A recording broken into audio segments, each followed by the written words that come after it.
could argue that it was a clickbait title, since sham buttonholes aren't technically buttonholes, but I'll get more into it in the video, but they are useful on the cuffs of jackets over regular buttonholes, since they, well, among other things, they drastically speed up the finishing process. Don't forget to like the video if you thought it was helpful. Firstly, as with normal buttonholes, we need to know where the buttonhole is going. Therefore, I have machined around the holes in the same way as we usually do. Then we start with stitching without cutting the hole in the same place as we usually do. Stitch from the middle of the buttonhole to the normal width of the stitch that we would want. Before we pull the thread through, we still need to place the buttonhole gimp in the thread to give it some body, taking the thread from the needle and wrapping it clockwise under the needle, pulling the stitch through, as usual towards the center of the hole. We don't need to stitch through all the cloth, just enough to set the thread. We follow much of the same principles of buttonholes as we sew here. There are a few advantages to sham buttonholes, being faster, taking less than half the time of regular cuff buttonholes, being easier as we don't have to sew a keyhole or think about the cloth fraying. These are mostly secondary though.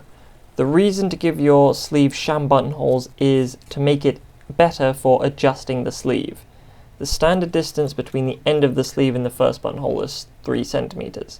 If the sleeve needs to be increased by 2 centimeters, then you have the buttons 5 centimeters from the cuff, leaving a lot of dead space.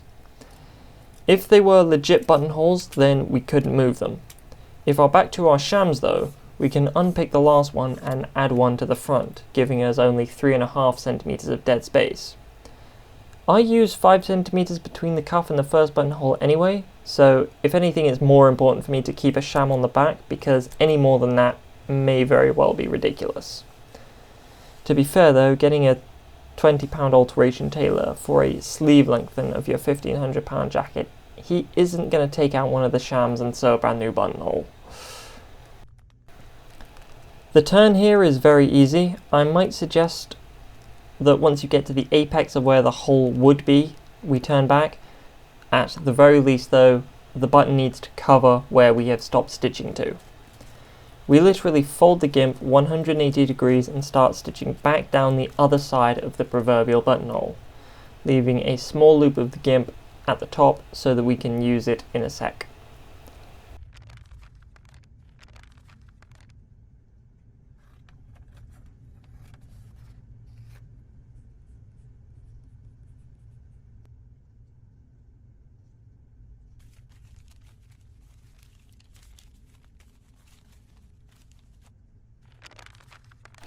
At the bottom of the hole, it's practically the same as I showed in the buttonhole video.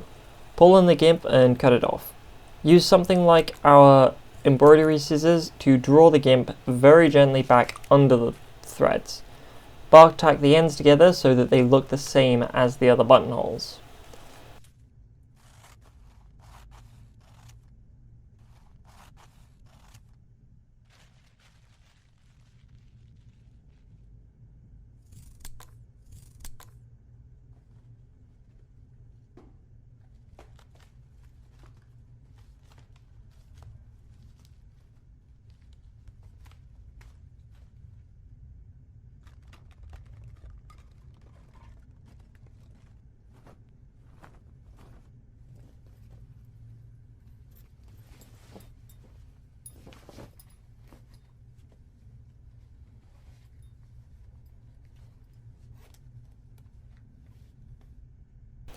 To put the button on now, it's a very easy case of putting the buttons where they would be if they were on the button stand with the other two, marking on at the top of the stitching where the button needs to go.